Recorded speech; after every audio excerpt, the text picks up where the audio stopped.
तर राज्याचे नवे कृषी मंत्री म्हणून पदभार स्वीकारलेल्या दत्तात्रय भरणे हे अजब वक्तव्यामुळे चर्चेत आलेत।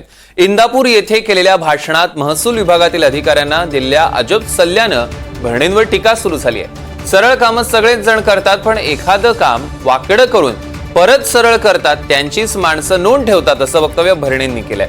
आता या विधानानं कार्यक्रमाला उपस्थित अधिकाऱ्यांमध्ये क्षणभर गोंधळाचं वातावरण निर्माण झालं। अनेकांनी या विधानामुळे आश्चर्य व्यक्त केलेलं आहे। प्रत्येकाला संकट आहेत, प्रत्येकाला अडचणी आहेत, स्पर्धेत येईल। तुम्हाला वाटतंय असंच का तसंच का, त्यामुळे जरी काही असलं तरी आपण जर लोकांना सहकार्य केलं, तर लोकांना जर मदत केली तर त्याचा फायदा निश्चित प्रकारे आपल्या सगळ्यांना होतो। तुम्हा सर्वांना माहिती आहे, तुमच्या सगळ्यांचं कुटुंब आहे।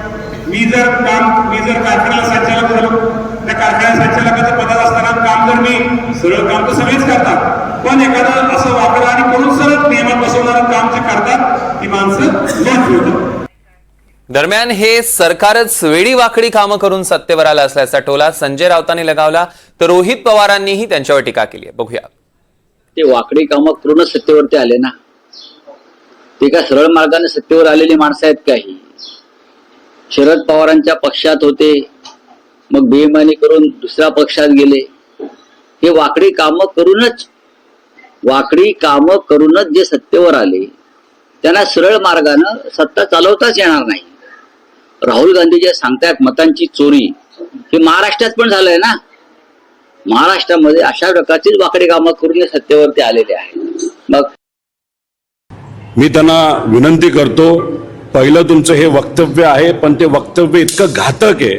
तुम्ही काय म्हणालात की वाकडी कामं सुद्धा तिथे आपल्याला करावी लागतात।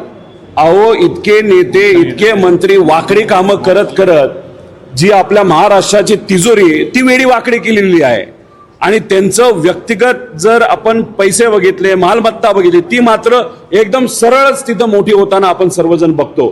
त्यामुळे वाकड्यात काम करण्यासाठी हे पद तुम्हाला तिथं दिलं नाही। तुम्ही सरळ काम करत असाल तर आम्ही त्या ठिकाणी ह्या गोष्टी मान्य करू।